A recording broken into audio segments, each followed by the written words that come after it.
रहीम देसी फूड के साथ आज हम शेक बनाने लगे हैं। आड़ू आए हुए हैं और आपको पता है बहुत ही जूसी है, मज़ेदार, खट्टे मीठे और ये बहुत ही अच्छे लगते हैं। मौसम भी है तो आज हम आड़ू का शेक बनाने लगे हैं। आड़ू लिए हैं, चीनी, बर्फ़ और दूध, ये तीनों चीज़ें मैं अब मिलाती हूँ और आपके सामने बनाती हूँ शेक। सारी चीज़ें मैंने डाल दी हैं इसमें, चीनी, बर्फ़, आड़ू और दूध। अब ग्राइंडर को मैं चलाने लगी हूँ। बहुत ही सिंपल है, बच्चे बहुत शौक़ से पीते हैं।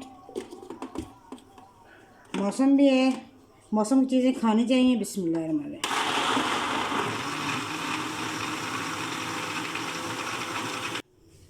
देखें 5 मिनट भी नहीं लगे और हमारा शेक बन गया है। आप इसी तरह झटपट बनाएं, इंजॉय करें। गर्मियाँ हैं और गर्मियों में ठंडी चीज़ें अच्छी लगती हैं बच्चों को। अगर वो आड़ू वैसे नहीं खाते तो आप शेक बना के खिलाएं, उनको पिलाएं। और मेरे चैनल को लाइक करें, शेयर करें, सब्सक्राइब करें और मुझे बहुत सी दुआओं में याद रखिएगा। अल्लाह हाफिज़।